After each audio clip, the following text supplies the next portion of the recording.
Add further insult to this injury, they can even one-shot you when you're about to finish them. Playing endless veil, and as soon as you peek in the middle of the arena, the entire other team is already there, lined up with snipers. I can't use Acreus because it's too slow. That champion mod for your weapon should be turned into unlockables that become active as soon as unlocked and would not be required to be slotted into any armors or weapons. That way, as soon as you equip a weapon that matches the bullet type, it would immediately have it. But adding champions to master dungeons is just so unnecessary. Unstoppable abominations and overload sheep. Yes, I'm quite aware that having a nasty, quick producing and fast little about. This is my official ranking, but the Legend of Actress isn't giving it unstoppable bullets. I find myself finding some overload to break that information, and then I'm back to square one.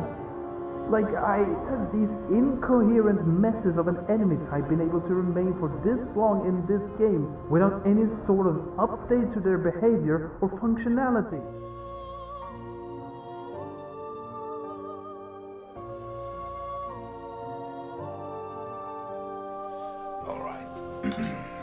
Let's do this one last time. What?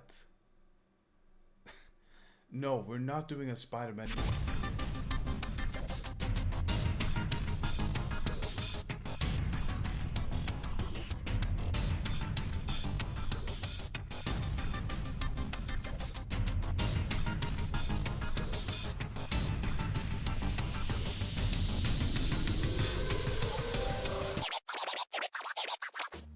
The name is Mark. I was stricken by a realization once, and for the last 4 years, I've been the one and only champion critic. I haven't really saved any people, or anyone for that matter. But I have defeated a plethora of champions in my days.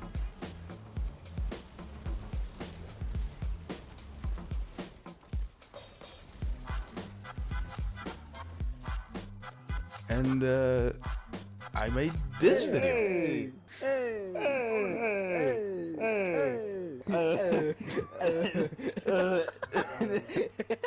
Okay, I need to stop. I'm about to. We don't really talk about it. But after everything, I still continue to play this game and try to make it better. I mean, who wouldn't?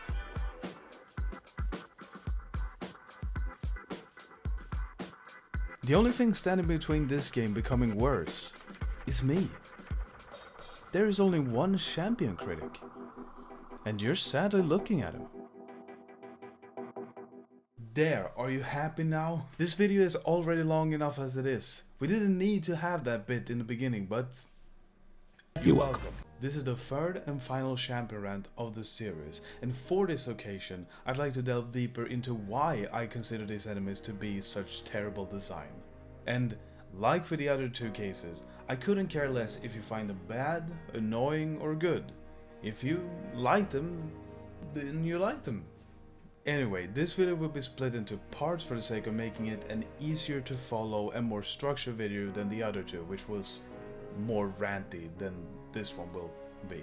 And I'm aware that there will undoubtedly be a lot of repeats from the previous two if you've seen them, or even throughout this video. Don't worry, I'm aware. If there's any particular part or you just want to skip around the video, then you have timestamps on the screen right now, and if I manage to, maybe the bar itself is actually well structured as well, so you can skip along a little bit easier. Besides that, let us begin.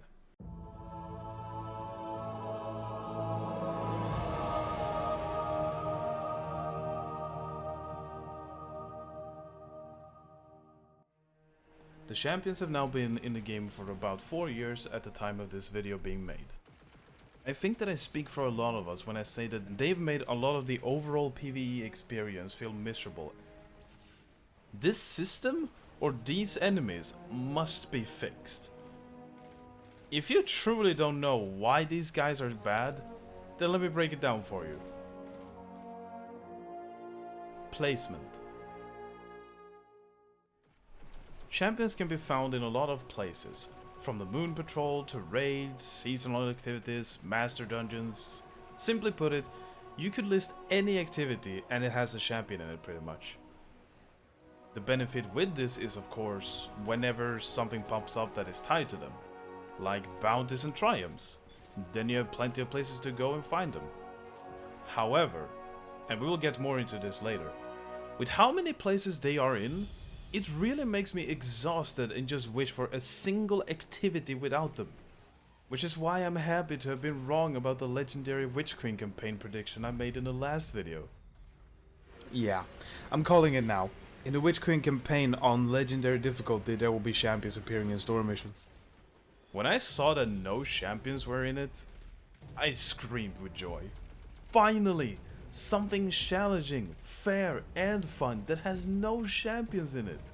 Even in Season 19 where we got the Seraph Shield mission with a legendary difficulty modifier, there were no champions in it either. Bungie, thank you. This is more in line with what is fair, fun and challenging in all the right ways. But seriously, don't place champions into everything. Use more of the enemies you have, like your Hive Guardians, Wyverns, Briggs, anything else. By placing them in so many places, you're ruining PvE for many players out there who want to just enjoy the game for what it is. And besides, they have been featured in so many activities for such a long time that their shtick has all been lost. Not that they had one to begin with. If we take into consideration the current amount of activities we have as of Season 19, roughly 64% of the game contains champions in it. Want me to list exactly where they are?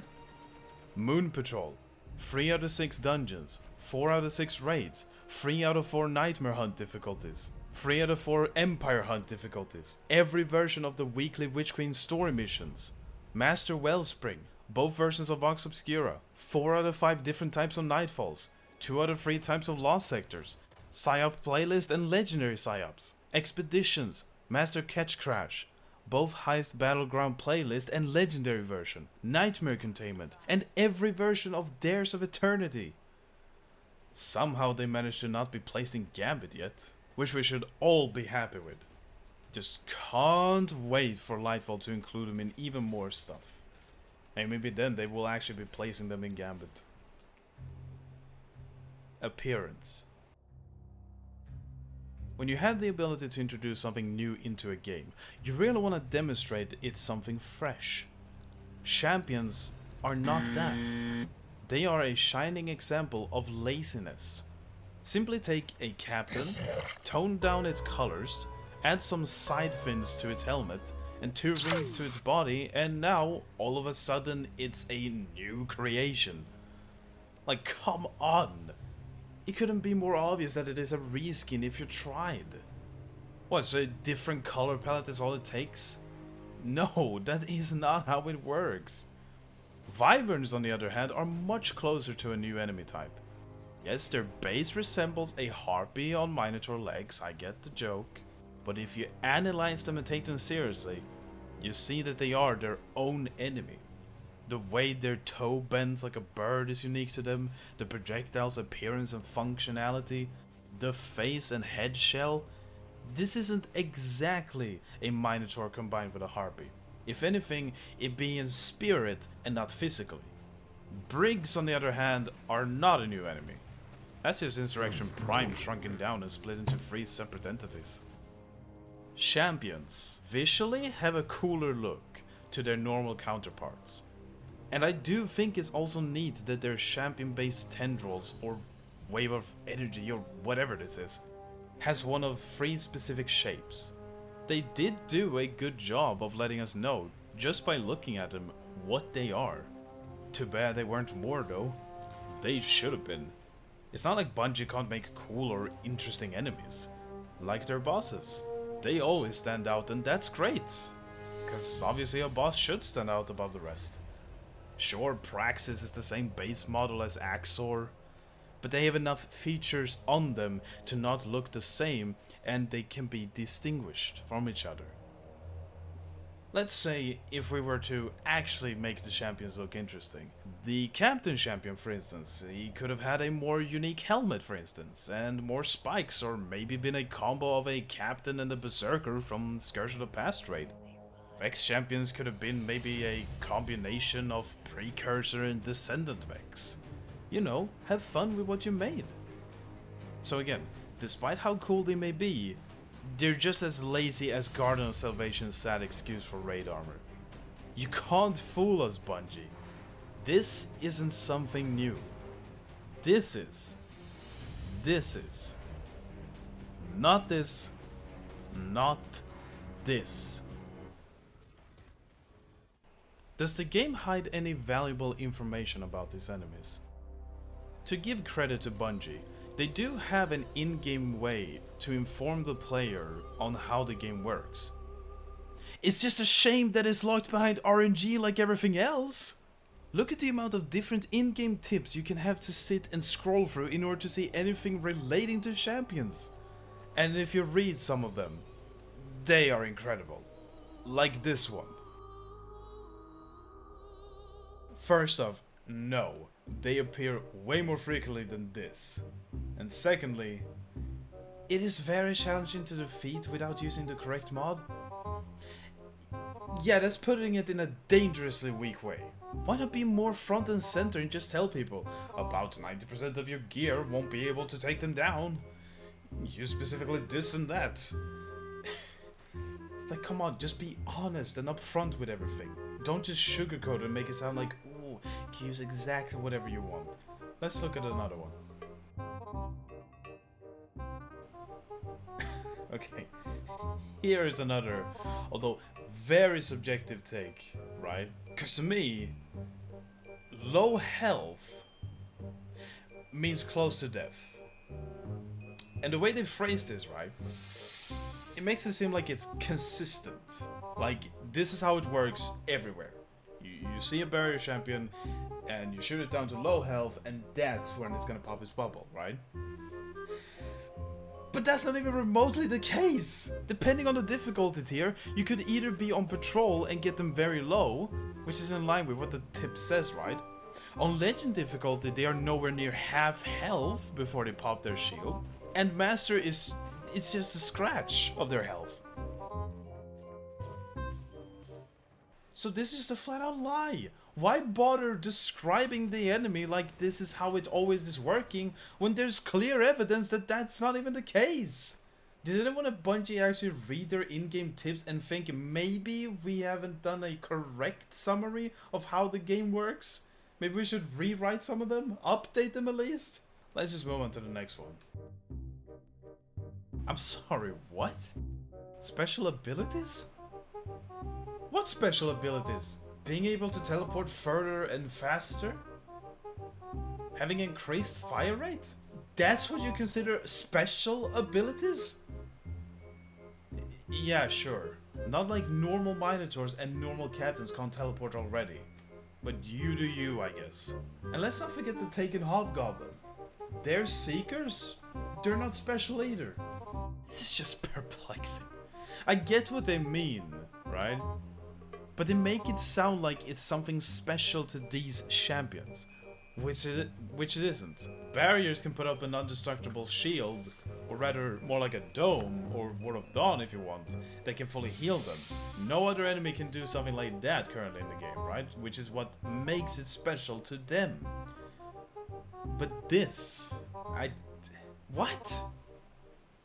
Let's just move on to the next part, which is kind of tied to this one. What type of enemy are they? This section is to clarify for those who are unaware what champions are classified as in this game. You see, Destiny 2 has 3 different tiers of enemies. We got minors, which all have red bars. Then we have majors with orange health bars. And then there's bosses with yellow. Within your weapons are 3 mods that are tied to each enemy type. Minor spec for minors, majors for majors, and boss spec for the big boys. Now, knowing this information, What do you think a champion is by just looking at it? If you think they are bosses, seeing how they have a yellow health bar, then you are incorrect. These guys are actually majors. On top of this, there's a handy perk called Vorpal Weapon. Now, do you think Vorpal Weapon works on champions? Yep. As a matter of fact, despite them being classified as majors, Vorpal Weapon does in fact work on them. But if you shoot any other orange health bar enemy with Vorpal, nope, does not work on those. And that's because, as we see in this picture, majors are separated into two different types. If the enemy in question has an orange health bar and this icon is next to their name, then it's an elite, but major spec still works on them. If the enemy has a yellow health but doesn't have the raid banner icon next to it, then it's a mini boss, aka a major. This picture cannot be found within the game itself, meaning that you had to Google it yourself or be told about it, which I think is really bad. Obviously, you see a champion and they don't look like a boss. They're nowhere as big as some mini bosses are, and they just kind of look like your normal enemy, but just with a different color palette. But when visual information indicates a yellow health bar, and knowing that for most players out there, they probably assume that bosses normally have yellow health bars, then it's not that hard to assume that boss spec should work on them. But it doesn't. In every game, communication is key. The health system and its important details should be laid down much more and clearer for everyone. And this information shouldn't be handed out by someone like me or a YouTuber. It's Bungie's job to inform the player on how their game works. This isn't a cryptic puzzle game where the basic rules are hidden. And even those games tell you at least how to play it, but not to solve their puzzles. This is a magical space loot and shooter where extraterrestrial krill becomes gods, and where water can be your best friend and worst enemy. Like, really, why shouldn't the game inform us about this? It's pretty important, don't you think? The more you communicate with the player about vital stuff like this, the better they will feel like they're being treated. Cause let's face it, not everyone out there is as calm and understanding as many of us. There are those that almost would crucify you for not knowing everything about the game. But you can't blame them. It's not their fault for not being informed about this. It's the game and those who makes its fault for not informing everyone on how the game works. And this is so easy to solve. Just update the introduction to Destiny for new players and introduce champions to them and how the system works with majors and bosses and what's different. Maybe make every major always have orange health bars so it's easier to identify them and not confuse players. Main mechanics. This is without a doubt an attempt by Bungie to make the game more challenging or even more time consuming. Their way of making the game more difficult is by locking out many possibilities of defeating them, unless you use specific mods and or loadouts. Rather than designing something new or unique to combat, they decided to create enemies that can easily be placed into anything that they believe needs to be more challenging and call it a day. Out of all the designs I've seen in so many video games, this is by far the most boring and lazy way to insert some flavor into a product. What is so challenging about being handicapped by the game? Shouldn't challenges come from testing and proving your skills rather than restricting them? There's a difference between you deciding to go into trials with the old Kvastov or Traveler's Chosen, and the game or Bungie ruining whatever you wanted to play with in order to force you to use one of those two weapons. Another reason for their existence is to lock out additional rewards, and in the case of Grandmasters, they are also your resource for revive tokens. If you don't kill them, no additional rewards and no more revives. Not like a champion is so ferocious sometimes that it can just outright decimate the team with ease. No, that enemy is your revive token. Yeah, clearly that is very balanced. I get that reward token should feel like it's a worthy reward, and the way that you get them shouldn't be something that may be the easiest way of getting it, right? But I will repeat what I've already stated before.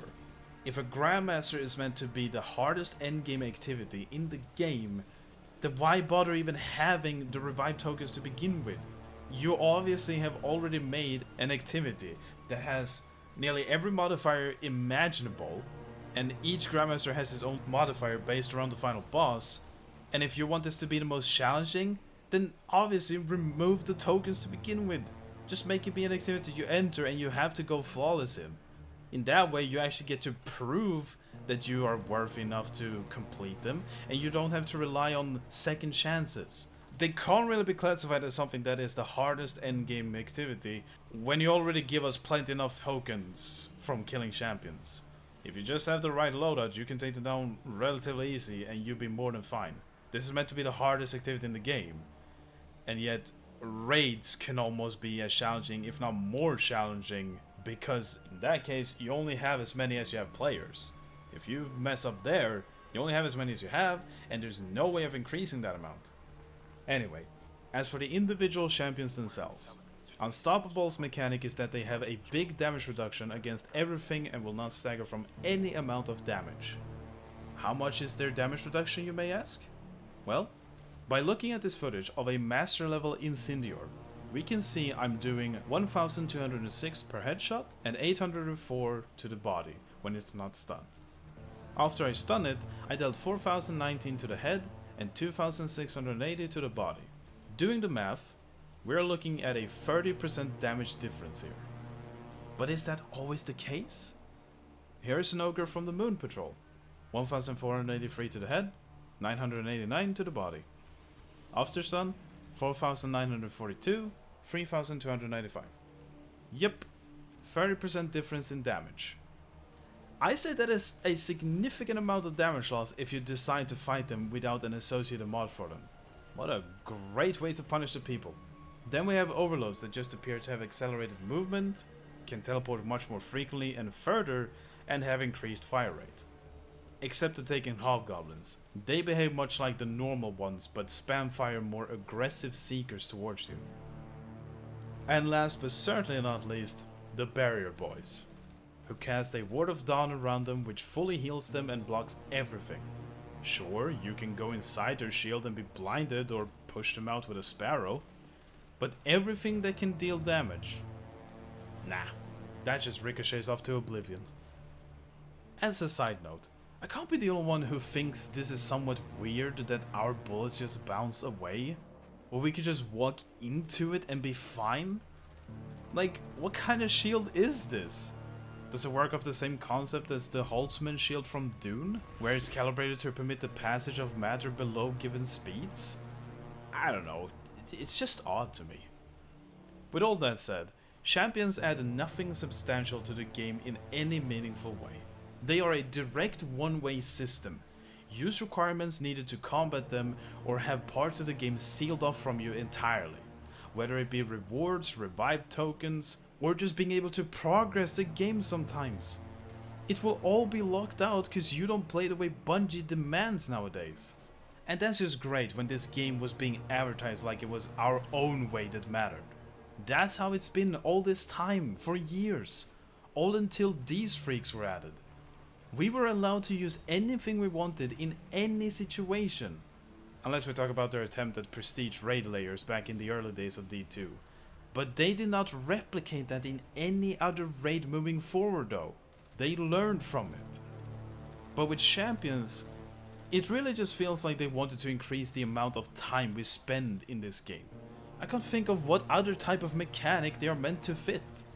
Other than maybe being a way for the team to design exotics. They don't add anything good to the game or introduce any remotely interesting challenges. It really is just take longer and die more trying to kill them with your own means, or use mods and make them perish slightly faster. How do they scale within the game? Ever since the beginning, I've stated that it felt like champions scale much more with endgame than any other enemies we face. So let's finally do a comparison of a single champion from the base game all the way to master difficulty. I will be having max resilience for this test, and just for fun, I'll add in a normal counterpart as well. Now, let us see how fast I can get killed by them. Side note, you have no idea how bad it was trying to just find the correct champion on the boot with the exact same weapon in order to compare. Me and my friend, we had to painstakingly reload the moon several times until we found the correct champion for testing. What a way to insult the player yet again, by having a RNG system tied to whether they spawn in or not on patrol, and if they spawn in with the correct weapon or not. Let's look at an ogre. As we can see with the damage, this feels way more in line with what you would assume a normal ogre to do. Where the only difference here in this case is that this ogre needs to be stunned by a specific bullet, or you would have to have a metric ton of damage in order to defeat them. But still, their damage output is more in line with what a normal ogre would be on patrol. So what if we scale them up to master? Now that is quite the difference, isn't it?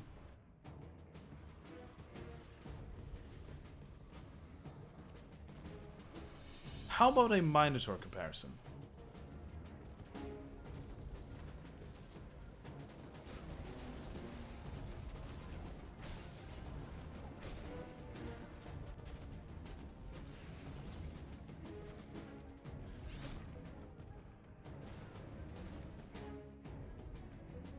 The sad part is that going up the difficulty tiers in this game nowadays transforms many enemies into champions. Fortunately, we have the legendary Sarah Shield with normal knights and ogres in it. So let us compare a patrol version of a normal knight, and then compare it with a barrier knight, and then move up the difficulty tiers.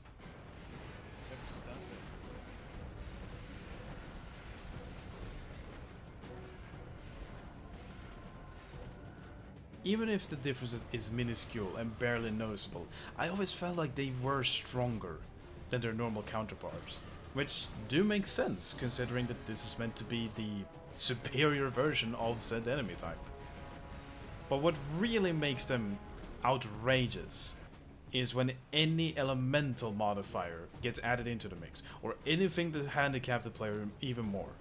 Like, just imagine adding any elemental modifier to one of these guys, and that's when they actually start to hurt really badly.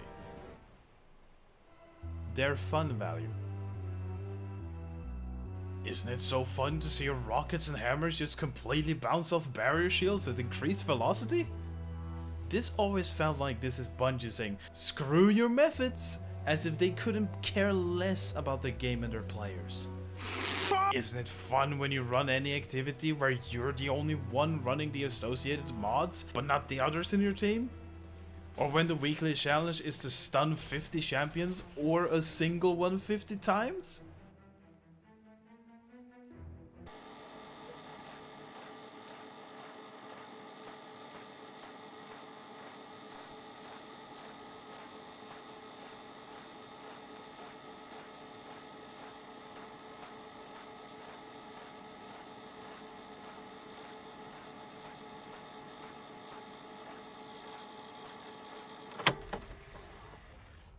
Riveting gameplay. Isn't it fun when you do everything correctly, but you're still getting punished?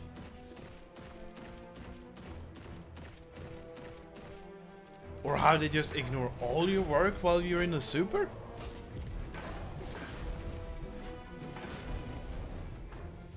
Don't you love when the game displays the word "must have at least one weapon capable of dealing with champions" in nearly every activity?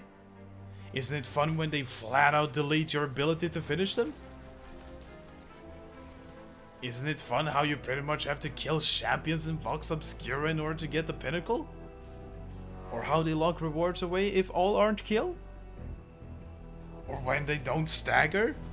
Or how stasis work on all of them except Overload? Or how Overload teleports so far away sometimes you can barely keep up with them? Or how the unstoppable ogre just one-shots you? Isn't it fun with how much the Overload captain's projectiles curve? Or how they all have a cooldown after they've been stunned? Or how a barrier servitor shields tons of combatants through solid objects, making all of them immune unless you stun them or use your super? Or how spamfire the Overload Chieftain and Overload Hobgoblins are? Or how a barrier Colossus can deploy its shield whilst ground stomping in the same animation? Or how Overload Chieftains can still shield others' scorn like a barrier servitor? Or how they can kill you mid-finisher? Champions are just as fun as when you're trying to level up and the meter gets so close to the next level, but just enough to not do that. Why are you designed like this? Or when you grind Iron Banner and you're still not getting the one armor piece you're missing. I apologize for that behavior. But in all honesty, these guys are not fun whatsoever. They are the ruiners of nearly all aspects of fun. The only thing they got going for them is when you delete them in a single blow and you don't have to worry about them. But I wouldn't say that that's really fun. That's just a way to calm down and enjoy the rest of the activity where you actually have fun, you know? When champions appear, it really feels like a chore, something that you must do in order to just calm yourself. Better on paper, awful execution. I've stated many times that the idea of champions is not inherently bad. We should have more new enemies to fight and not to go full long years without seeing something new and refreshing. When these guys were first released with Shadowkeep, I actually found them kinda cool. Just seeing something new for once was very welcoming. But then the other seasons came and kept making them more relevant than ever. And that's where they really started to just show how terrible they are. The time I realized that champions were a really awful design, personally, was in Season of Worthy. Especially during the times when you had to go into the bunkers and clean them out. There will always be at least 1 or 2 champions in them. And at that time, they had been in the game for a little bit, but you had never, at least in my experience, were forced to use the methods of taking them down. It was just, you were so used at that point to have 6-player activities like the Sundial and the Vex Offensive. And at that time, when you have 6 people running it, you pretty much just decimate them anyway. They just exist and then they don't. You know, it's not a hazard. But when you had to do it solo to cleaning out the bunkers, and then you're not familiar, or rather you're not frequently using this system that they already laid down because of the previous 6-player activity, and that's what you're used to when you see champions. And then you have to take them solo in the bunkers. That starts to sting. When I was running into the bunkers with my 4th Horseman on my Hunter, and I was having fun with it, and then comes an unstoppable ogre, one-shots me every single time I want to do anything towards him. And then when I actually killed him, I was just relieved, and I was thinking, man, at least it can't get any worse. And then when I went inside the bunker and I summoned in the Warmind robot, and then the Barrier Knights comes in, and I think to myself, I have all this power and this capability, I'm wrecking everything, I'm having fun, and then this guy just pops up a shield that completely deflects everything that the robot is trying to do against him and everything that I'm doing against it. I'm ground slamming the Valkyrie, I'm throwing it from a distance, I'm trying everything, and it just ricochets off at increased velocity as if the game is just giving me the middle finger. And that's pretty much where this entire thing comes from. The entire concept and idea of having to rely each season on mods in order to combat them, rather than allowing us to just use whatever we want. Like, I get it. This game can be boring if you don't switch around with your loadouts and just stick to a single way of playing the game. But that's an individual issue, and the entire community should never have to suffer because of that. And this is not a good way either to change up the seasonal meta. By making each season be set to a mandatory loadout, you ruin the otherwise wide variety of weapons and our ability to experiment with our characters in favor of making more players be less invested in your game. I shouldn't be this severely punished for wanting to just have fun. I would have loved to be in the room these guys were being talked about and designed, and see if this actually was something the staff liked. To me, they feel more like something that was just super rushed. Like the boss was just busy in his office, and then an employee runs in with his idea of champions, and the boss is just so like, I don't care what it is, Tim, just get your idea done and ship it with the next DLC, I'm so busy. And then he was just allowed to implement them into the game without any testing or any feedback from anyone really. And we just had to be the testers themselves. And if I meant to be a tester of their product, then I can say that I have not enjoyed them for 4 years. I made 3 videos now talking about them. I think that should be enough to give an idea of how bad these guys really are. Lore. I cannot fathom the fact that I still made a small section about their lore. 'Cause there is none! I've searched through the internet and inside the game in order to find any records of them. And all there is this trivia tab from Destinypedia. That's it! When Bungie has designed a game that is so lore heavy, it feels odd for them to suddenly just implement something that just doesn't have any lore. You can go to Ishtar Collective and search and find the most outlandish lore tabs that you probably didn't even know existed. Like how there is a Ghost Theater played called Oryx's Nightmare Daddy. The Cabal lore tab where they mention how silly our guardians are from their perspective. When Shaxx coached a dodgeball tournament with 2 kids. And let's not forget that Crow's ghost name wasn't always Glint. At one point, his name was Pulled Pork. We have lore just about every enemy in the game to begin with. We know who and what the Elixni, Cabal, Hive and Vex are. Bungie clearly established a wide variety of lore tabs and descriptions to their world in order to flesh it out. Yet here is just a game mechanic. It doesn't sit right with how they tend to write this game and its universe. I've showed it before, but it bears repeating. We have lore to our loot, right? Like each weapon has a flavor text associated with each weapon. But then there's the loot that contains our loot within it, which is our engrams. And they even have lore themselves, and are even canon. Like when Anna used it against Clovis. Or the fact that we have special qualified people referred to as cryptarchs whose job it is to decrypt them for us. It also doesn't help that maybe someone out there may be confused by their name in the lore. Cause the word champion itself is used in the lore plenty of times. They aren't even referring to the guys we're talking about here. And I get the whole idea that some things can be very simply explained off and such. But this game goes against that. Throughout its many years, the game has always provided a handful of hints and information about each faction. But these champions just showed up one day in Shadowkeep. And for Bungie to just implement something like that, it just shows that even they barely cared about their miserable existence. Champions versus other enemies. The Witch Queen expansion has been out now for a while, and we have been tackling Hive Guardians here and there. And I'm so happy with how they work, and they don't have a champion equivalent. So let us compare something that clearly has an actual challenging but fair design compared to something that barely qualifies as challenging or fair. Let's start with champions. They are lazily put together jokes that only serve the purpose of showing how not to do anything. They prevent you from using your skills and loadouts in favor of demanding selected weapons, abilities or builds, and each different champion brings their own pain in the form of either being permanently unstaggerable and having a ludicrous damage resistance to all your damage, or having a constant health regeneration with a near non-stop teleport and increased fire rate, or having the ability to summon a completely indestructible shield that will fully heal the wielder.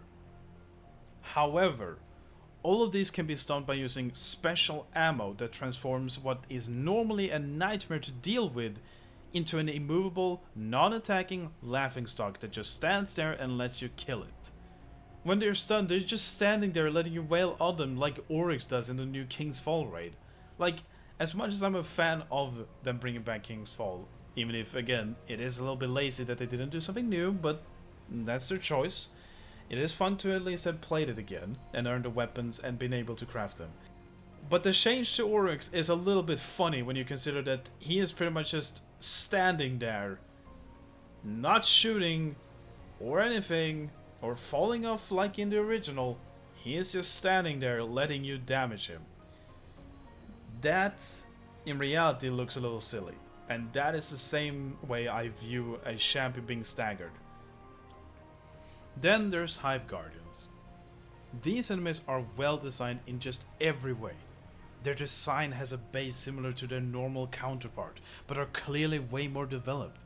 I mean, I can barely tell that this is meant to be an acolyte. But that's what the Hive Hunter is.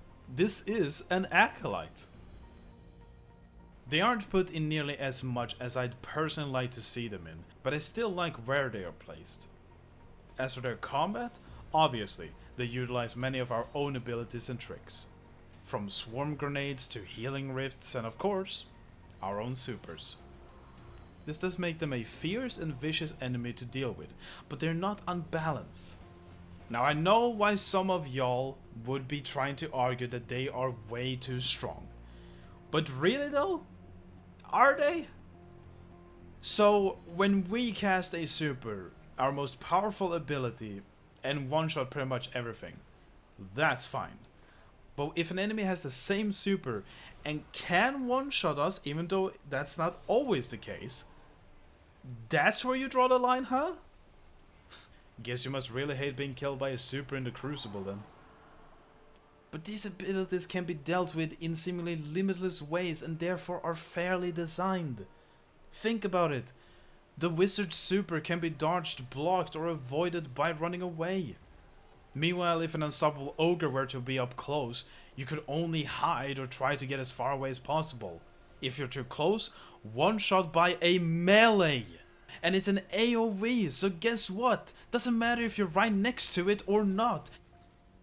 Champions come with so many unnecessary and boring restrictions where the Hive Guardians allow anything. Sure, they do become much stronger in endgame activities and all, but I still think they feel more, dare I say, logical with how they become stronger. Again, our abilities are really strong, and seeing how they mimic us, they should also be just as strong. And this is without mentioning that they don't spam their abilities that often either, as they are on a better cooldown than champions. Hive Guardians also have a much better indicator of telling the player when they will use something with better telegraphed animations, their eyes glowing when their supers are ready, and both a text display, good sound cue, and vibrant colors emitting from them when they're casting their super. Sure, their ghost can resurrect them, but rarely does that ever happen. Only in an endgame scenario like a Grandmaster would this be classified as a real threat. Which is a shame. I wish they respawned a tad faster, at least in low-level activities, to further solidify that these enemies are meant to be taken seriously, as if they are an actual good and fairly designed threat. But the Hive Hunter can dodge. Not as often as an Overload does. But the Hard Knight puts up a ton rampage shield. Yeah, but it's not an impossible to crack down dome that fully heals them. But the wizard can heal, so you'd rather have this type of healing then?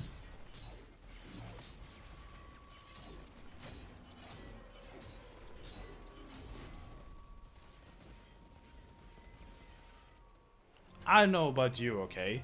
But Hive Guardians feels much more of what a Hive champion should be and is.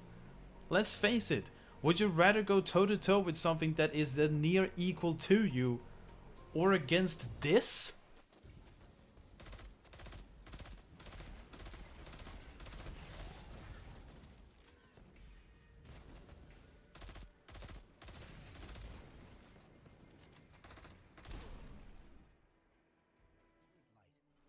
They're not a perfect enemy by any means, but this is much more what I consider a champion to be. Just like how Wyverns are the correct version of a Vex champion. I will repeat this once again. They are balanced with how you can dodge left to right in order to dodge their slow moving projectiles. Have multiple cringe spots, one in the back and one in the front. Are much bigger and easier to be spotted much sooner than champions. Move slowly towards you. Can be staggered by anything. Extremely generous with when you can use your finisher on them. And even when they do their air attack, it's much more predictable and easier to deal with. It stings so bad when you have an enemy unit that works so wonderfully and one that don't in the same game. Heck, sometimes even in the same activities.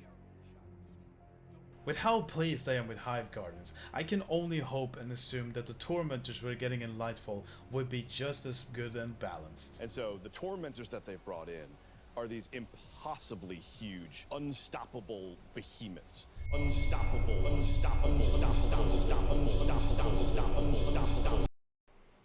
Gears designed for champions.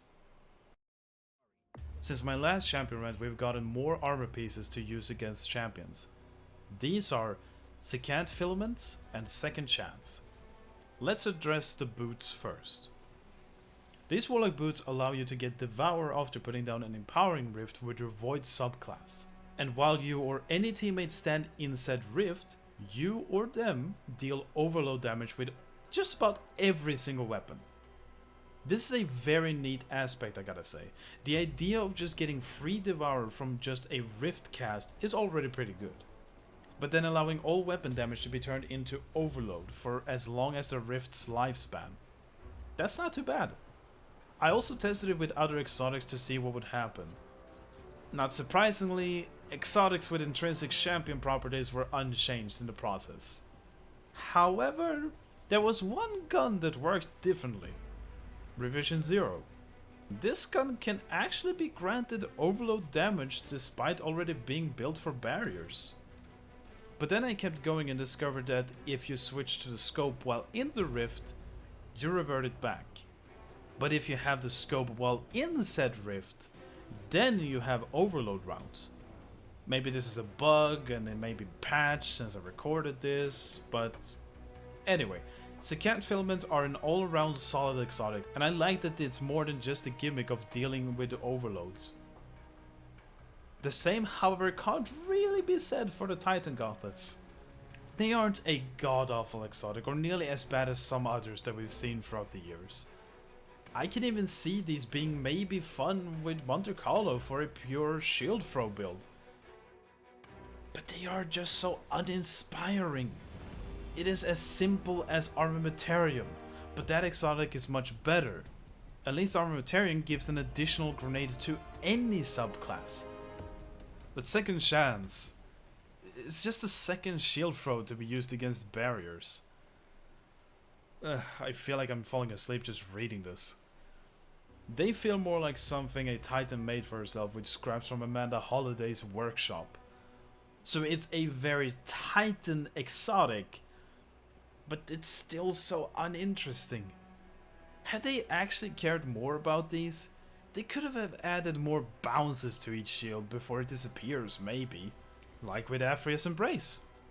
They not only give you the ability to stun unstoppables, but while you just land precision hits, you build up a massive damage boost to your weighted knife, and it gets a second bounce and a better hit detection. You see what I mean here, right? If Second Chance should be used outside of either being in fashion shows or because they happen to be your strongest light at the moment, they must be buffed. Otherwise, they could have just never made them in the first place. Because out of these three, Aphria's can't even be compared to the others. It's so much better. And besides, assuming you're a Titan here for just a second, just bring out the video. Just give me a second. Assuming you're a Titan here, right? Would you actually care about using these exotic gauntlets over nearly the entire variety of melee-based exotics that you already have? Let's list them. ACD, Symphoceps, Wormgun Caress, Severance Enclosure, Dune Marches, MK44, Peregrine Greaves, heck, even Heart of Immortal Light, which not only gives you energy back but empowers your melee. Titans have so many better options here than Second Chance. They are just not worth it. More weapons have also joined the never-ending quest of adding more ways to take down champions. Like Wishender. It now has the ability to deal with barriers. That still doesn't make this exotic any less bland. But Joel, you can see things through walls and it can penetrate multiple targets. Okay, and?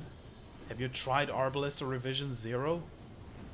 Much more fun and better weapons in more ways than Wishender, if you ask me. Then we have Malfeasance, which now deals with Unstoppables. But you have to proc the slug explosion in order to cast a stun. And while this is happening, you're still doing a lot of damage. Bastion can stagger Unstoppable, but this exotic has just been completely shadowed from every angle, unfortunately. So, yeah, rest in peace, Bastion. Revision Zero shoots piercing rounds and is an actual exotic that matters and feels very exotic-like. It destroys the shield in a few bursts or in a single high damage shot, and with how customizable it is, it just... Le Monarch can now be used outside of PvP with its Catalyst and the ability to stun overloads. I still don't use it myself, but I see more of the appeal in it than I do with Wishender. And finally, the beautiful Thunderlord, who also has received a Catalyst and can stun overloads. And this right here, beautiful. Precisely how you do an exotic. A fantastic and effective main purpose, whilst also having a second nature of dealing with champions. The game nowadays has gears to deal with them, if you're not willing to use the seasonal mods. And while that is great, this does also still seem like an easy way for Bungie to just make an unloved exotic be brought back into the spotlight. Which can be viewed as positive, but I disagree. If the main portion of an exotic is just to deal with champions, then it really is a waste of an exotic. Like, even though Devil's Ruin is very much exotic-esque for a sidearm, its main purpose is pretty much just to deal with Unstoppables, right? Let's be real here. Which also explains its low usage in the game by the player base. Same goes for Leviathan's Breath. While a very fun and surprisingly strong weapon from time to time, its main purpose is still pretty much just champion related. But then you look at Arbalest, Thunderlord and Lament. They are placed so high up because they obviously offer more of what people want an exotic to be like. They serve more and a better purpose than the others, and they're just so fun to use. What can you use against them if you don't want to use the seasonal stuff? You're pretty much forced to use what the game tells you to in each season, which sucks when this is meant to be an RPG. But if you're someone like me who just wants to have options that isn't of the seasonal meta, let me demonstrate what you can actually use. I went out of my way to try every single exotic against master difficulty overloads and barriers for this video. Why is that? First off, master champions are easier to spawn in for this test. Second, everything in the game can take down an unstoppable champion. You just have to be at a distance and take your time with them. Therefore, it's much better to test the weapons against something tougher. Third, intrinsic barrier weapons will be tested against overloads as they can already take down the other two. Same goes with overload weapons. They can obviously kill unstoppables and overloads and therefore will be tested against barriers. The idea of this test is to demonstrate each exotic in their normal state and how restrictive the system is. So let's see how well these guns work against champions. Sweet business. Sturm.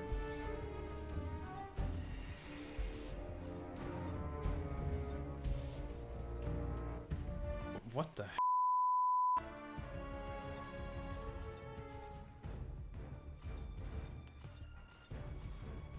Vigilance Wing.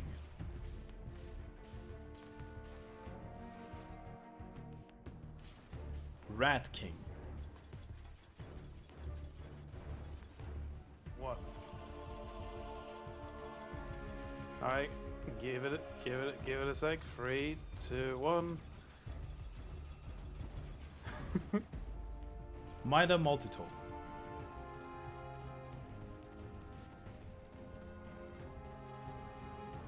Crimson.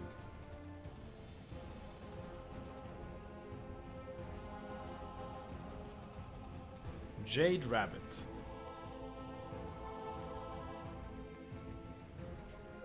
Huckleberry.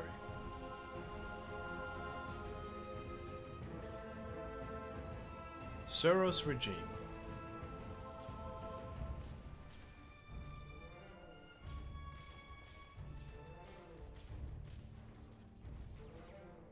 Cerberus.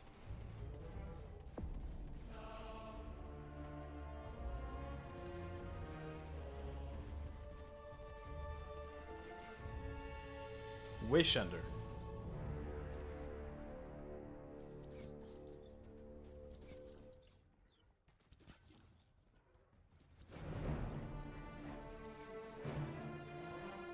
Malfeasance.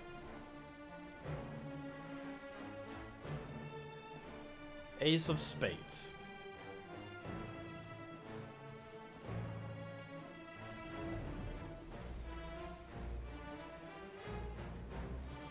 Chaperone.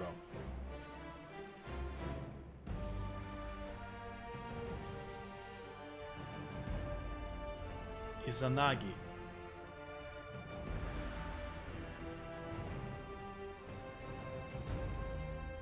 Last word.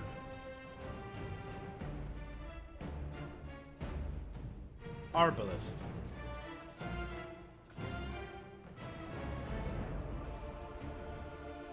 Thorn.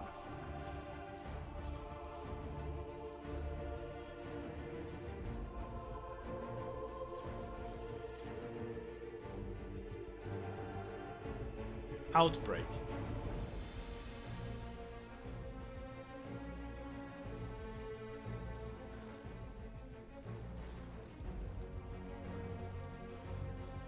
Lumina.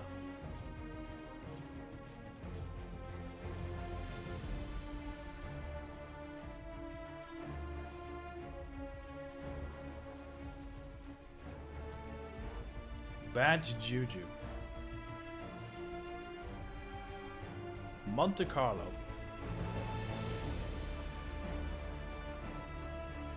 Bastion. Witherhorde.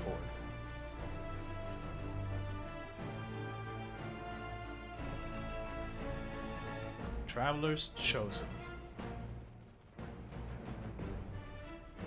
Hawkmoon. No Time to Explain. Dead Man's Tale. Cryosthesia.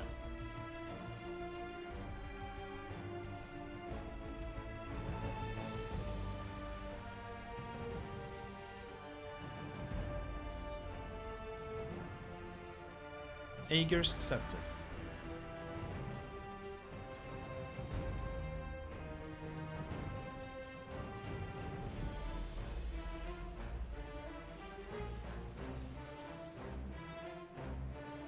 Forerunner.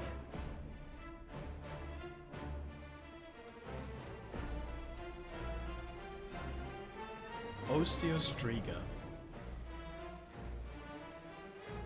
Touch of Malice. Quicksilver Storm.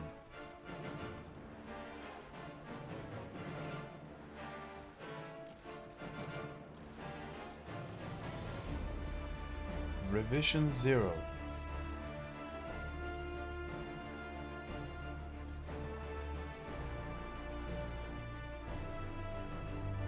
Cold Heart.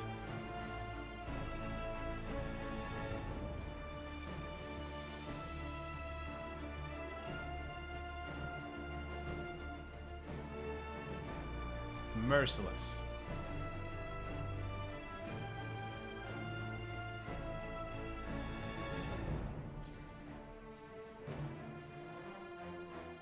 Fighting Line. Sunshot.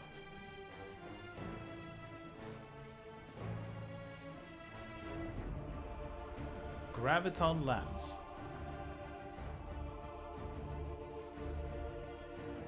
Skyburner's Oath.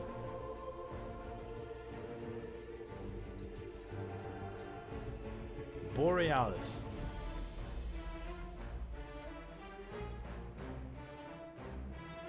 Risk Runner.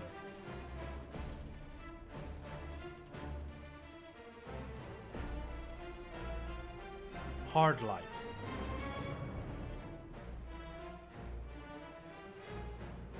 Prometheus Lens.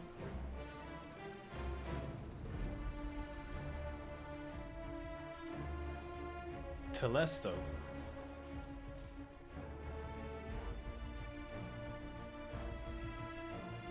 Polaris Lance. Trinity Ghoul.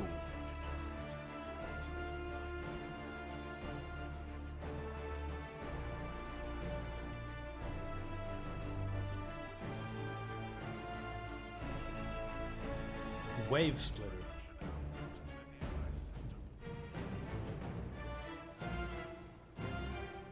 Lord of Wolves. Le Monarch.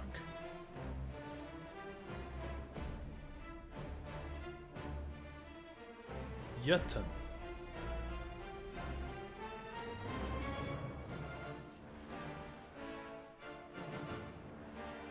Taraba.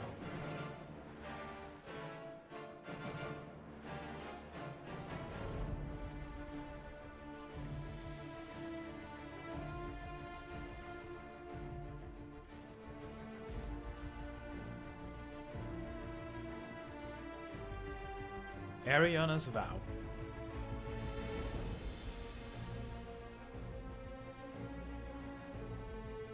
Divinity.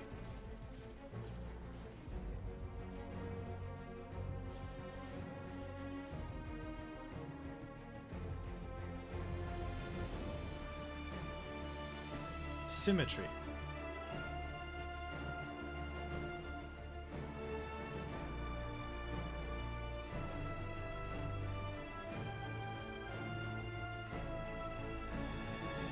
Devil's Ruin.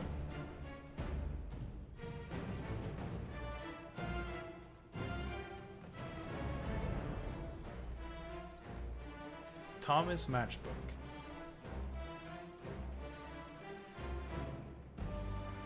Four Horsemen.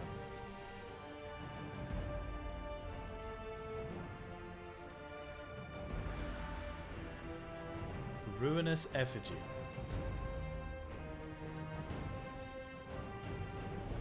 Duality.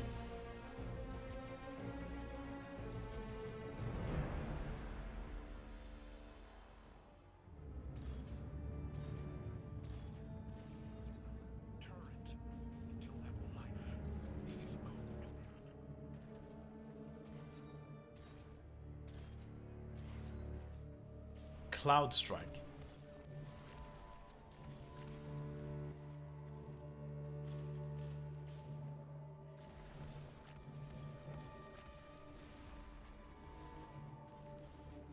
Tiku.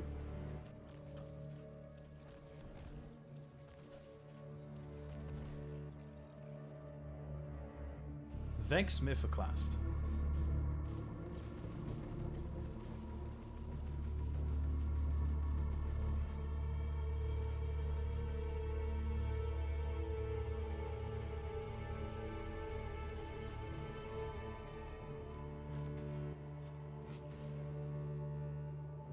Lawrence Driver.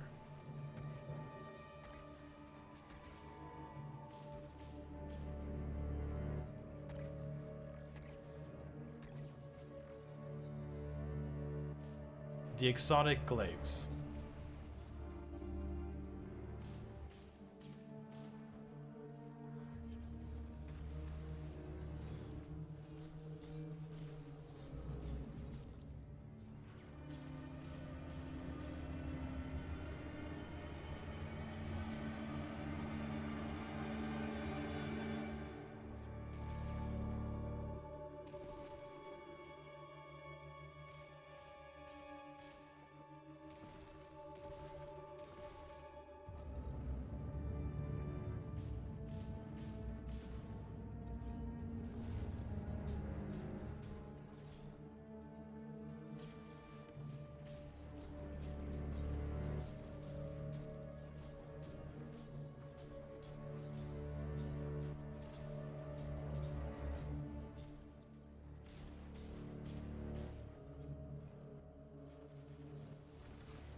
Dead messenger.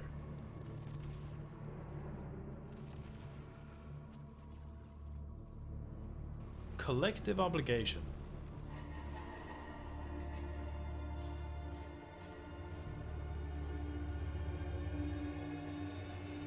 Trespasser.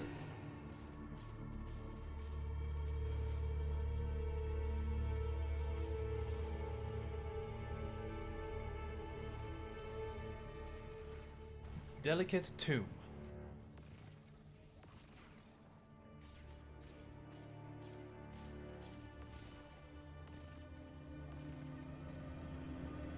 Manticore.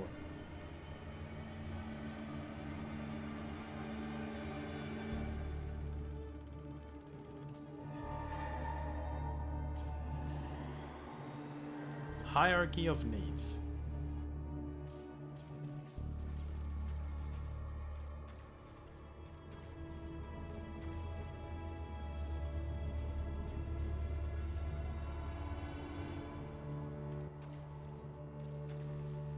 Prospector.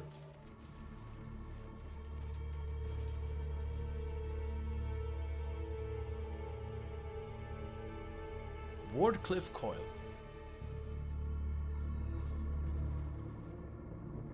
Tractor cannon.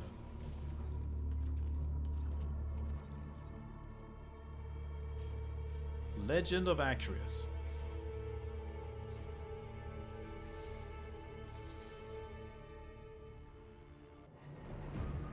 Darcy.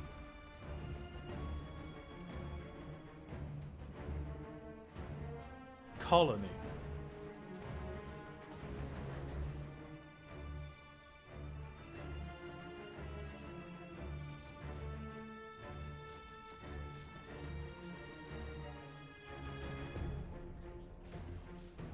Wordline 0.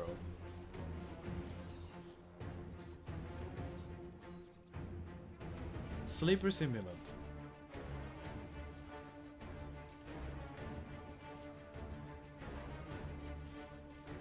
Whisper of the Worm.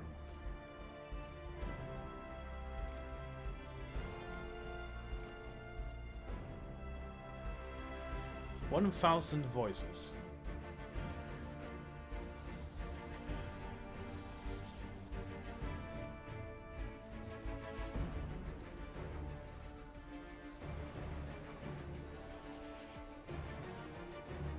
Two-tailed fox.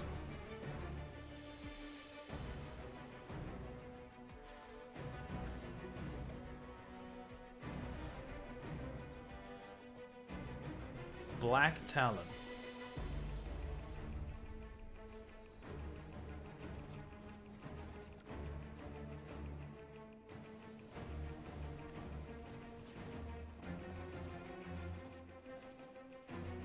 Queensbreaker.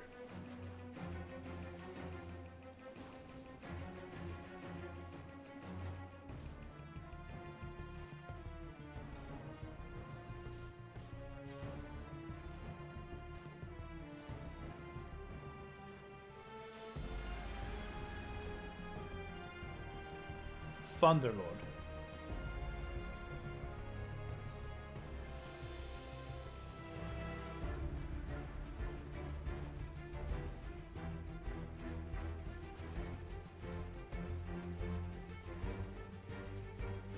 Anarchy.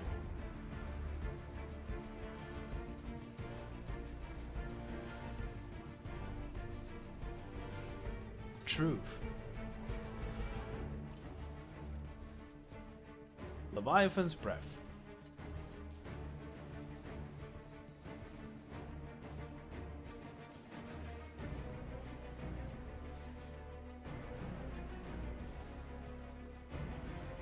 Xenophage.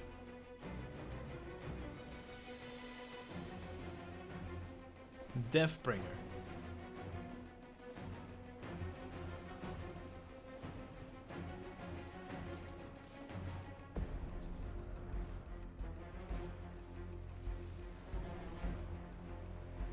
Heir Apparent.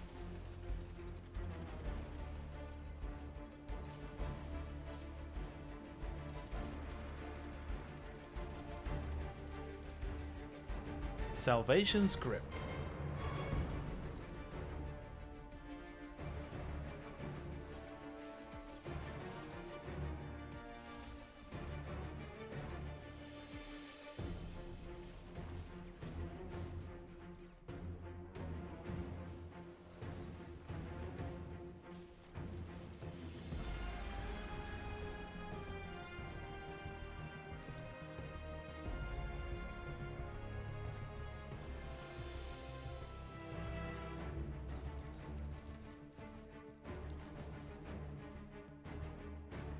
Lament.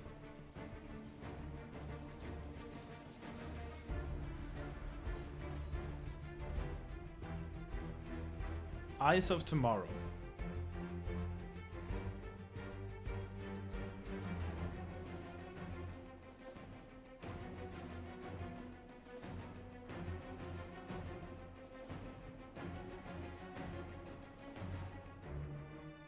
Gallarhorn.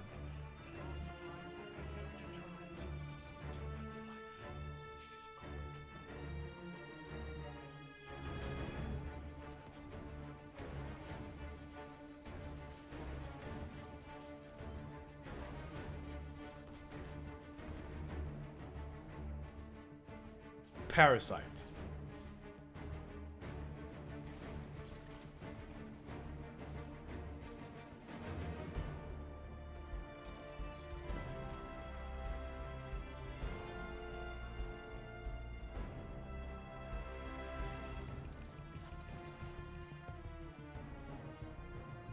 Grand Overture.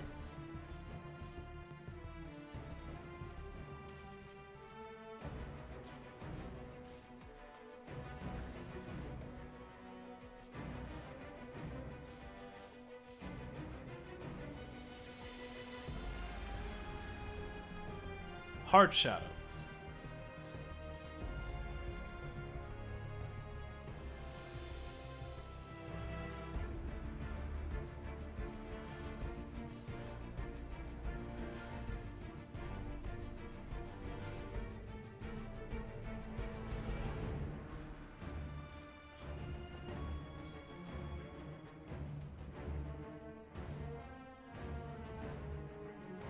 The end result is that we have 8 Exotics in the game that can take down both Barrier and Unstoppables.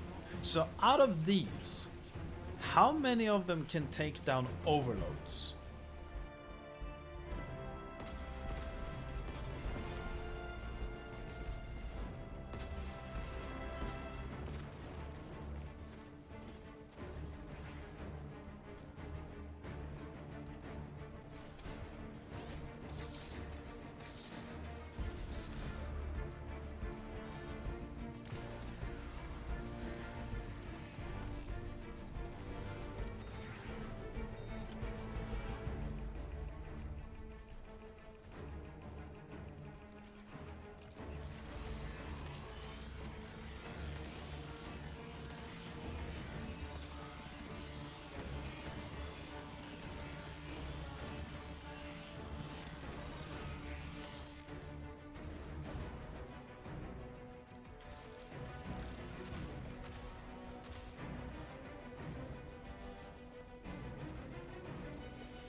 From this testing we can conclude that the only exotic weapon in the entire game currently that can take down every single champion without any additional help from mods is Parasite. That is a single exotic out of 101 different weapons in the game that can be used for any champion. Then there is 8 that can take down barriers and unstoppables. That's not a lot of options if you don't want to utilize the seasonal mods and if you run solo in a master activity. But obviously, with how many weapons we have that got very close to killing the barrier champion, it's safe to assume that with just a few mods, you could be looking at a guaranteed kill. But let's do a quick little look at some exotic armors while we're at it. Hunters, Starter Scales with Blade Barrage, Bombardiers, Lucky Pants with Last Words, Orpheus Rings with Morbius Quiver, Gemini Jester, Frosties, Radiant Dance with Stompies, Raiden Flux, Euroflux and Hamburg with Retrofit Escapade, Ophidia Space, Six Chaotic, Winston, Raijus Heart, Dragon, Lucky Raspberry, Omni Oculus, Lyra Sandshake, Airfierce Embrace, Young Hammer Spine, Charge of Galalor, Caliban's Hand, Mechanic Strixlet with Forerunner, Renewal Grasp, Oathkeeper, Aeon Swift, Shinobi's Vow, Steel Hammer Grasp, Knucklehead Race, Celestial Nighthawk with Marksman, Mask of Backwards with Four Horsemen, Blight Ranger, Wormhouse Crown, Foe Tracer, Assassin's Cowl, Graviton Forfeit, Warlock, Lunafaction Boost, Transversus Steps, Boost of the Assembler, Promethean Spur, Secant Filaments, Rain of Fire, GMX Stabilizer, Sanguine Alchemy, Chromatic Fire, Wings of Sacred Dawn, Phoenix Protocol, Vesper Radius, Starfire Protocol. What? Mantle of Battle Harmony, Controverse Hold, Ophidian Aspect, Sunbracers, Karnstein Armlets, Necrotic Grips, Nothing Manacles, Osmansian Gloves, Winter Giles, Fallen Sunstar, Eye of Another World, The Stag, Nesserite, Chrono Tempest, Dawn Chorus, Apophios Veil, Venatus Brow, Skull of the Iron Kara, Astrocyte's Verse, Fellwinter.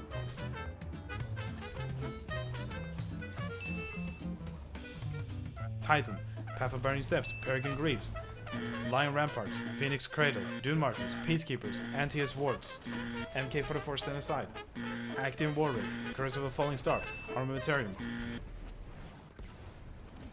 What the? Heart of Humus Light, Crest of Apollupus, Severance Enclosure, Hellfire Heart, Warfrost. Stronghold, Ash Awakening, Doomfang Pauldron, Symphosept, Ursa Furiosa, Satan's Rampart, ACD of Feeble Fence, Wormgod Caress, Point Contact, Helm of Saints, An Insurmountable, Eternal Warrior, Lordly Splendor, Precious Scars, One-Eyed Mask, Mask of the Quiet One, and Capri's Horn. Whew! Now, before you say anything, I am aware that not all of these have the capability to kill whatsoever. And that was the joke. But out of all these exotic armors, we do have a slim amount of armor that can deal with champions if you were not to use any mods for them. You may think that this entire test was stupid, because you idiot, of course a weapon without champion mods doesn't work well against them, you moron. But this further proves my argument. Where is the restrictive play portion in role-playing games? Role-playing means you're your own character, and Destiny was advertised as such.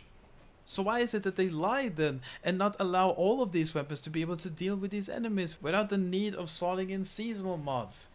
You can't give me the freedom of choice when in reality it's just an illusion, cause that's just shady. I want consistency, okay? And remember, with how far and wide these guys are spread out in the game at this point, we are pretty much forced to use the seasonal meta unless you use only the strongest builds. And I don't know about you, right? But an enemy unit that demands the strongest builds in order to combat them doesn't sound like a fair and well-designed enemy to me. And that again is forcing players to use something they may not have or most likely don't want to use. And just to showcase this whole OP build angle of this, here is me using Symphoseps, Tractor Cannon, Throwing Hammer and Roaring Flames ×3. Now let's break this down. This build requires you to get kills with your abilities in order to get bonus damage, which can be risky in higher level content and everything is quite beefy. But Tractor Cannon wakens targets to make them more vulnerable, and Symphoseps does improve melee damage if you are surrounded. The idea of being surrounded in endgame content is not optimal if you ask me. Enemies are much stronger and more dangerous, especially up close. Anyway, yes, this build shred through enemies really well when everything goes according to plan, sure, but think about it. You need this many buffs in order to kill one enemy. One enemy. And let's go further into this build. You'd first need to have a tractor cannon and symphoceps in order for it to work, right? So what if you're someone who is missing one of them? Well, if you don't have a tractor cannon but you have symphoceps, you can kill a barrier boy with it still. But if you're missing sympho but have tractor cannon, you're screwed. And if you don't have any of them, then... And let's not forget that this is a Titan build. Obviously you can kill an unstoppable with this too. But what about overloads? A legend modified overload gets pulverized by this build. The master one, however...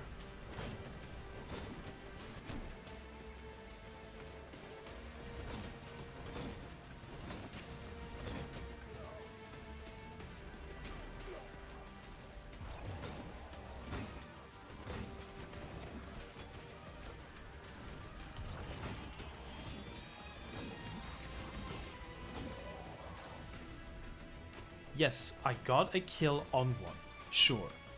But you can see how ridiculous it was just trying to kill this captain. The Master Minotaur is easier, of course, but still. The amount of damage these enemies can just laugh away.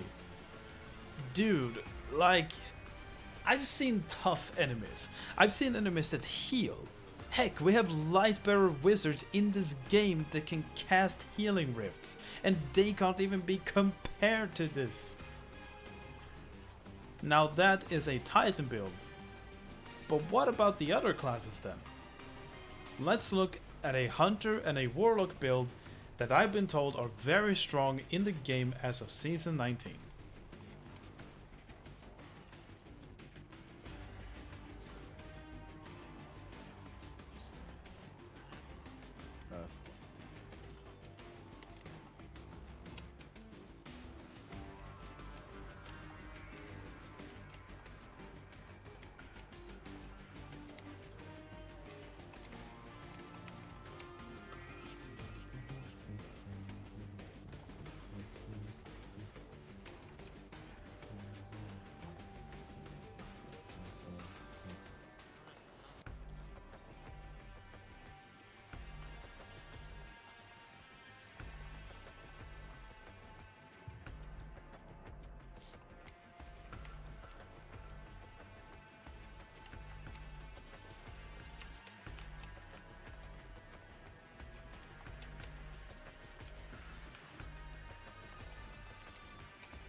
At, you'll be at like, oh, you leveled up, and I was just like, well, I was at 99%, so but, all that experience get wasted.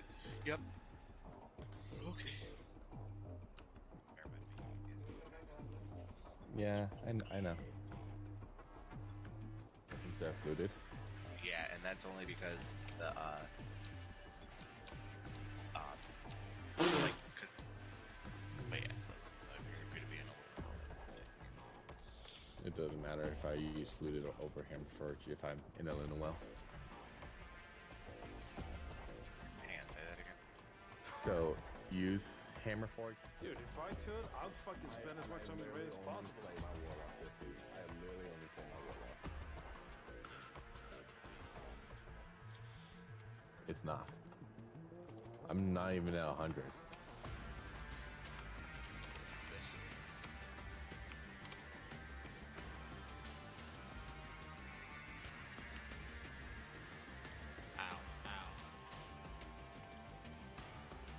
Cause that's and then if you're thinking man running like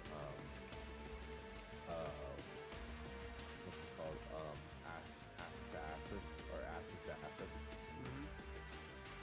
in on your helmet or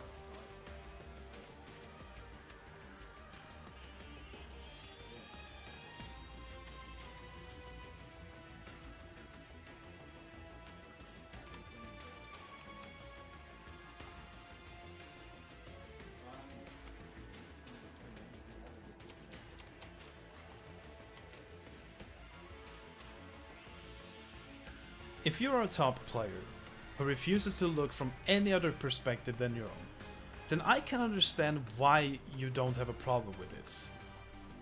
But not everyone is like you, and even if I personally may be placed in the middle tier of the player base, I still care about how people feel about this game, especially my friends. I have a friend who has not touched Destiny 2 for years, so when he finally came back to give it a shot and enjoyed the Witch Queen campaign, he was then later the same day introduced to champions and couldn't fight them due to how he did not have access to any of the required items in order to combat them. For someone like him, these enemies in the system as a whole must sting really bad for. And he, like many others, should never be punished for just wanting to play a game. Ultimately, this can further push away people from enjoying it. Glitches on top of all of this. Even if you still think that champions are great, even if you don't mind them being lazy reskins, even if you don't mind how the system is, you have to agree that these guys are bugged beyond reasonable levels. I refuse to believe that I'm the only one of the entire player base that sees this issue. It just can't be. And don't give me that, but glitches and bugs are normal in games, whatever viewpoint. This is an enemy unit that Bungie designed to be dealt with in certain manners. They deliberately tell us what to use against these enemies, and then they don't have the time, care or effort to make them be consistent with said information. Like, look at this clip. You can clearly see that the overload shot procs and the champion doesn't stun until I'm already dead, at which he stuns 3 times in a row. Take this clip where we see a barrier colossus, and what happened here?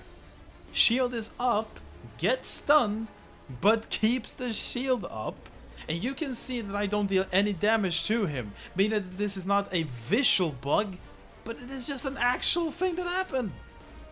And of course, I have plenty of more evidence here, don't you worry.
So do you think you could run that whole thing by me one more time?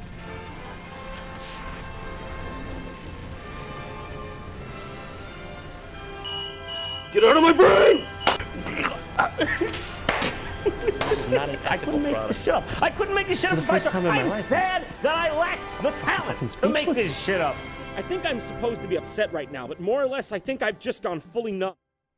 Even if you were to say that all of this can be explained by just the servers being wacky, then it still should be fixed. This can't be a thing that continues to linger like this. With everything these enemies do wrong, they can't even work correctly. Either because themselves are actually buggy, or the servers they exist on is unstable. You can't have an enemy with a restricted system in order to defeat them with, have them be needed to be defeated in order to progress towards a goal, and then have all of them have the ability to outright glitch away like it's Saturday Night Fever. It doesn't matter what is causing this, it needs to be fixed. And if it can't be, then I like to have proof of that from Bungie themselves. I like an explanation from them for what is causing this, but I also want them to fix it. And as a final note on showing how hard-coded these enemies are, to further ruin your day and life. Going back to what I said about the barrier shield, you can pass through it, but your bullets can't, right? And you can't damage them when you're inside it either. So you can't sheath them like that. So what if we pushed it outside with a sparrow or any other method?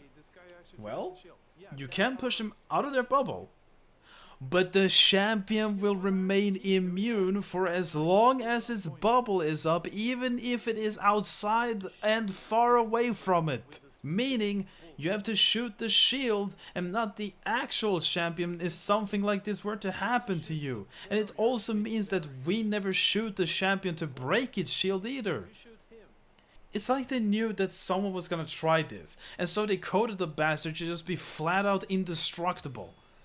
Like, people joke about Titans inside their World of Dawn being hard to kill sometimes, but they got nothing on these guys.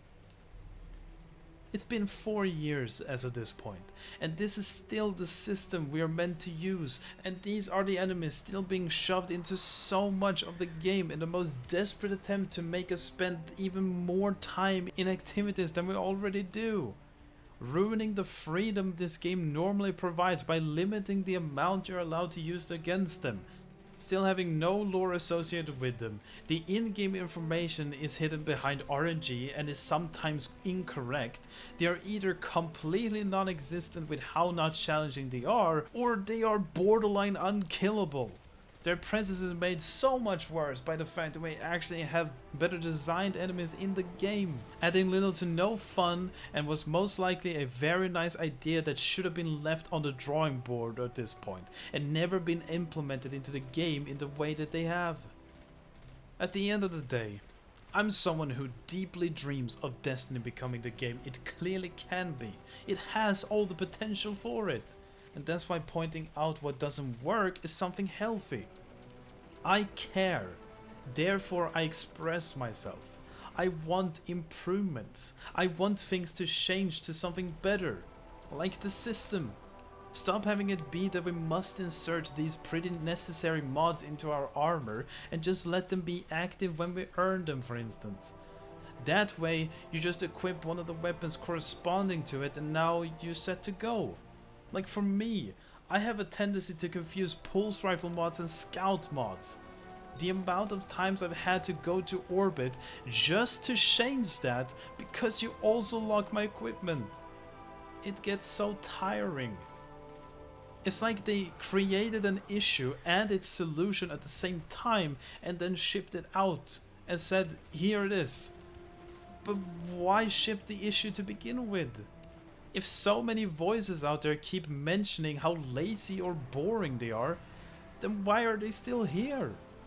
For your average player, they don't get introduced to the system well enough to know what to do and will be scolded by the elite and have an unpleasant time dealing with them.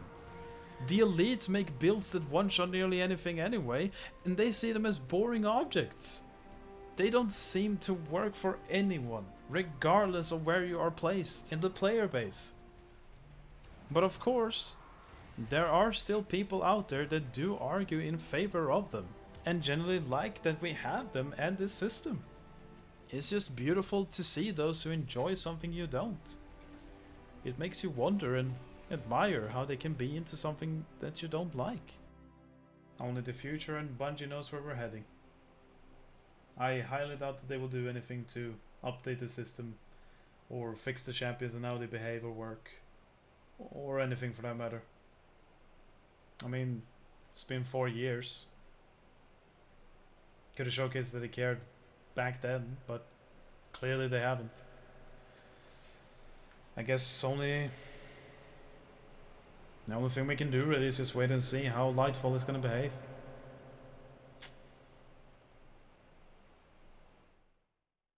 I thought I was done with this video, but as I was recording, this happened.